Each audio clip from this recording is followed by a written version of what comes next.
l'utilité des Écritures dans ta vie.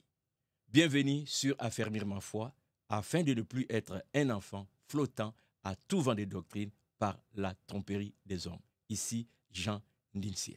Je continue la série sur 2 Timothée chapitre 3, verset 16 au verset 17.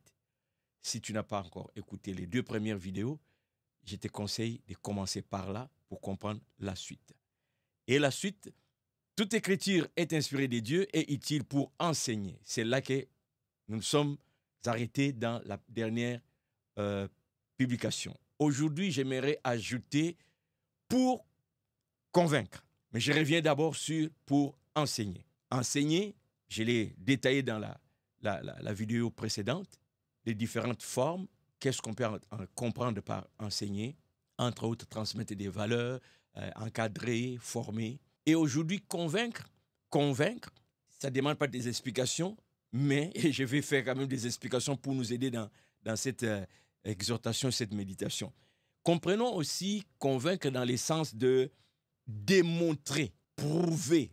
Démontrer, prouver pour clarifier. Compris de cette façon, nous pouvons lire, en commençant le début du verset 16, toute écriture est inspirée de Dieu et utile pour enseigner, pour clarifier, pour démontrer, pour prouver, pour éclairer, au lieu de dire convaincre. C'est très important de comprendre ces facettes, cette dimension, parce que ça va nous aider à comprendre l'utilité des Écritures dans notre vie comme disciples de Jésus-Christ. Dans convaincre, il y a aussi, je dirais, rassurer quelqu'un qui est inquiet, quelqu'un qui est instable. La parole de Dieu, les Écritures sont là pour nous rassurer aussi lorsque nous traversons des situations difficiles, nous vivons des inquiétudes dans notre vie. La parole de Dieu peut jouer ce rôle. Je reviens au début. Toute Écriture est inspirée de Dieu. Nous avons dit que c'est la parole de Dieu. Donc, Écriture, c'est la parole de Dieu, inspirée par Dieu et utile. Ce n'est pas une inspiration inutile. Il y a une utilité. Et parmi ces utilités, il y a enseigner.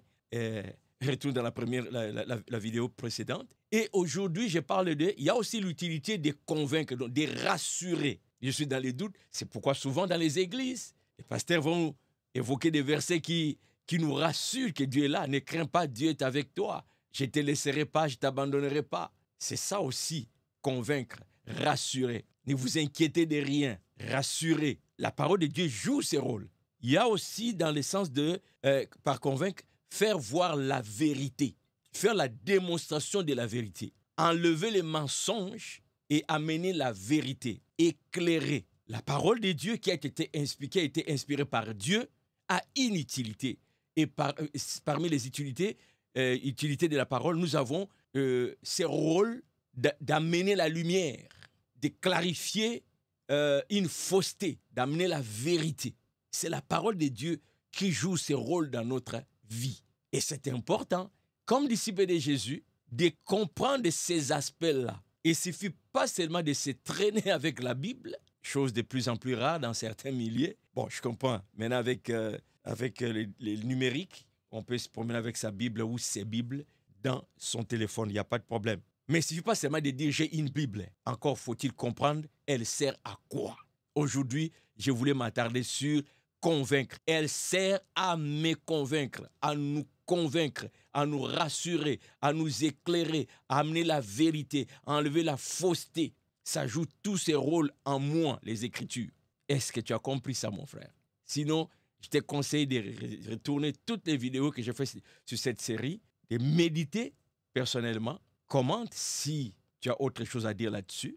Commente si jusqu'ici ça te fait du bien. Partage, abonne-toi si ce n'est pas fait et ne manque pas la suite parce que je veux aller tranquillement avec ces 2 versets, morceau par morceau. À la prochaine.